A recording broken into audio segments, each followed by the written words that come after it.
خوش آمدید۔ آج ہم ایک بہت ہی دلچسپ اور گہری بات پر غور کرنے والے ہیں۔ ہم صرف 9 سطروں کی ایک چھوٹی سی اردو کہانی کا جائزہ لیں گے، لیکن یقین مانیں اس کے اندر ایک روایتی ہیرو کا پورا سفر چھپا ہوا ہے۔ یہ دیکھنا واقعی حیران کن ہے کہ کس طرح چند سیدھے سادھے الفاظ ایک مکمل زندگی کی جدوجہد اور کامیابی کو اتنی خوبصورتی سے سمیٹ لیتے ہیں۔ تو چلیے سیدھا کہانی کی طرف چلتے ہیں۔ ذرا تصور کریں کیا ہوتا ہے جب کسی انسان کی انتھک روزانہ کی محنت معاشرے کی مسلسل طعنہ زنی اور مذاق سے ٹکراتی ہے۔ کہانی کے اصل الفاظ کی طرف جانے سے پہلے اس نفسیاتی بوجھ کو سمجھنا بہت ضروری ہے۔ ایک طرف پختہ ارادہ اور دوسری طرف دنیا کا طنز۔ یہ ایک ایسا خوفناک ٹکراؤ ہے جو اچھے اچھوں کو اندر سے توڑ دیتا ہے، لیکن بالکل یہی وہ مقام ہے جہاں سے اصل کہانی جنم لیتی ہے۔ تو کہانی کے پہلے حصے کی طرف آتے ہیں، ایک غریب لڑکے کی جدوجہد۔ کہانی کا بالکل پہلا جملہ ہی کمال کا ہے، ایک غریب لڑکا تھا۔ دیکھیے، اس جملے کی سادگی نے ہی اس کی اصل طاقت چھپی ہے۔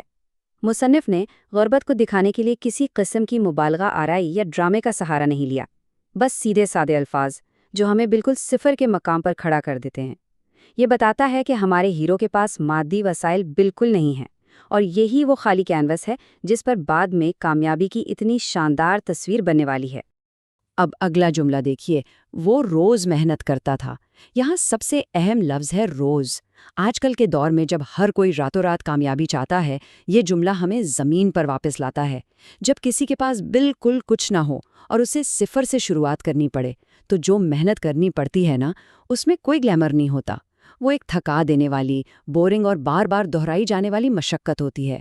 اور یہ روز کا لفظ ہمیں اس کردار کی استقامت کی بالکل پہلی لیکن بہت مضبوط جھلک دکھاتا ہے۔ اب بڑھتے ہیں دوسرے حصے کی جانب، معاشرے کا مذاق اور ایک کٹھن آزمائش۔ لوگ اس کا مذاق اڑاتے تھے۔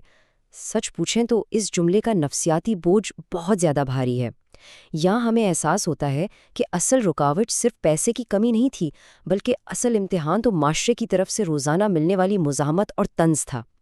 یہ وہ مقام ہے جہاں زیادہ تر لوگ ہمت ہار جاتے ہیں۔ ذرا سوچیں، ایک انسان پہلے ہی غریب ہے، اوپر سے وہ سخت مشقت کر رہا ہے، اور دنیا اسے سپورٹ کرنے کے بجائے اس کا مذاق اڑا رہی ہے۔ یہ تو دوہرا عذاب ہے۔ اور پھر آتا ہے تیسرا حصہ، غیر متزلزل ہمت اور اندرونی عزم۔ مگر وہ ہمت نہیں ہارتا تھا۔ یہاں ایک بہت ہی زبردست تضاد ہے۔ ایک طرف پورا ہجوم ہے جو مسلسل تانے دے رہا ہے، اور دوسری طرف وہ اکیلا شخص ہے جس نے ہار ماننے سے صاف انکار کر دیا ہے۔ یہ جملہ کسی مضبوط نفسیاتی ڈھال کی طرح ہے۔ یہ ثابت کرتا ہے کہ اگر انسان کے ارادے پختہ ہوں تو باہر کا جتنا مرضی شور ہو، وہ اسے اس کی منزل سے نہیں ہٹا سکتا۔ یہ خاموش استقامت ہی دراصل سب سے بڑی طاقت بن کر ابھرتی ہے۔ اب چلتے ہیں چوتھے حصے پر، ایک عظیم کامیابی، یعنی اس کی محنت کا پھل۔ ایک دن اس نے قرآن حفظ کر لیا۔ اب یہاں ہمیں اس کی تمام تر خاموش محنت کا براہ راست اور ایک فاتحانہ نتیجہ نظر آتا ہے۔ حافظ قرآن بننا کوئی معمولی بات تو نہیں ہے، یہ ایک بہت بڑا سنگ میل ہے۔ یہ ایک اس روزمرہ کی مشقت اور استقامت کا حاصل ہے۔ اور سب سے کمال کی بات یہ ہے کہ اس ایک جملے نے پچھلی تمام تکالیف اور لوگوں کے طنز پر ہمیشہ کے لیے ایک مکمل خاموشی طاری کر دی ہے۔ یہ ارادے کی فتح کا ایک نہایت شاندار اور واضح اعلان ہے۔ اور اب پانچواں حصہ، ایک معزز استاد اور اس کا بدلا ہوا سماجی رتبہ۔ اب ذرا اس جملے پر غور کریں، پھر وہ گاؤں کا بہترین استاد بن گیا۔ یہ ایک ناقابل یقین تبدیلی ہے۔ ایک اکیلا فرد جس کا مذاق اڑایا جاتا تھا، وہ اب پورے گاؤں کا سب سے بہترین اور معزز استاد بن چکا ہے۔ ذرا سوچئے، یہ وہی گاؤں ہے، یہ وہی لوگ ہیں، لیکن اب اس کردار کا مقام بالکل بدل چکا ہے، زمین سے آسمان تک۔ اب لوگ اس کی عزت کرتے ہیں۔ دراصل یہی وہ نقطہ ہے جو اس پورے سفر کا اصل حاصل ہے۔ اگر ہم کہانی کے شروع میں جائیں جہاں مذاق کا لفظ استعمال ہوا تھا، تو یہاں یہ نیا لفظ عزت اس کا 100% الٹ ہے۔ یہ ہمیں بتاتا ہے کہ معاشرے کا زاویہ نگاہ مکمل طور پر تبدیل ہو چکا ہے۔ جو لوگ کل تک انگلیاں اٹھاتے تھے، طنز کرتے تھے، وہی اب دل سے عزت کرنے پر مجبور ہو گئے ہیں۔ یقیناً محنت اور لگن میں وہ طاقت ہے جو رویوں کو جڑوں سے اکھاڑ کر بدل دیتی ہے۔ تو اب ذرا ماضی اور حال کو آمنے سامنے رکھ کر دیکھتے ہیں۔ ایک طرف وہ گزرا ہوا وقت ہے جہاں صرف غربت تھی اور ہر روز تضحیک کا نشانہ بننا پڑتا تھا، اور دوسری طرف آج کا دن ہے جہاں وہ ایک بہترین استاد کے رتبے پر فائز ہے اور ہر کوئی دل سے اس کی عزت کرتا ہے۔ ان دو بالکل مختلف حقیقتوں کو جب ہم یوں ساتھ رکھ کر دیکھتے ہیں تو ہمیں اندازہ ہوتا ہے کہ اس تبدیلی کی شدت اور وسعت کتنی زیادہ ہے۔ یہ کوئی چھوٹی موٹی کامیابی نہیں ہے، یہ تو حالات کا ایک مکمل انقلاب ہے۔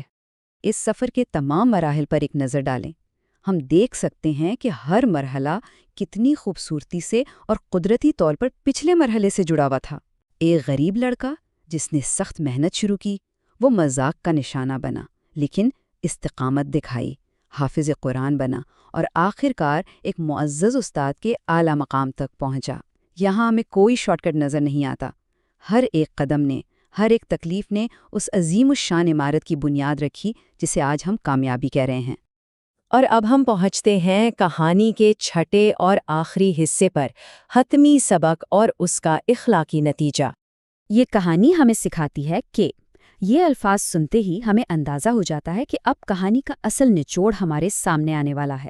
یہ چند الفاظ ہمارے اندر ایک تجسس پیدا کرتے ہیں کہ آخر وہ کون سی حتمی اور گہری دانشمندی ہے جو مصنف اس پوری کہانی کے ذریعے ہم تک پہنچانا چاہتا ہے۔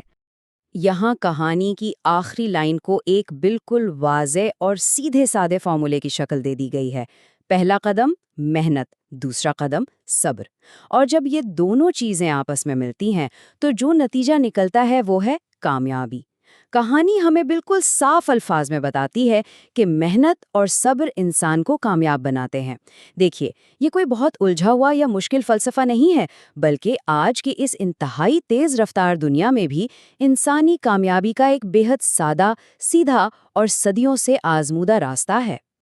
اور بالکل آخر میں ایک انتہائی فکر انگیز سوال جو ہمیں گہرائی میں جا کر سوچنے پر مجبور کر دیتا ہے۔ اگر معاشرے کا مذاق اور لوگوں کے تانے ہمیشہ عارضی ہوتے ہیں تو مسلسل صبر اور سخت محنت ایک پوری زندگی کے دوران کس قدر عظیم الشان کامیابی کی بنیاد رکھ سکتے ہیں؟ سچ تو یہ ہے کہ یہ سوال ہمارے اس پورے جائزے کا اصل نچوڑ ہے۔ یہ ذہنوں میں ایک ایسا دیرپا اور گہرا تاثر چھوڑ جاتا ہے جو ہمیں استقامت اور صبر کی حقیقی چھپی ہوئی طاقت کو تسلیم کرنے پر مجبور کر دیتا ہے۔ اس پورے سفر پر غور کرنے کے بعد یہ بات بالکل شیشے کی طرح صاف ہو جاتی ہے کہ ارادے کی سچی پختگی کے سامنے دنیا کی کوئی بھی رکاوٹ زیادہ دیر تک نہیں ٹھہر سکتی۔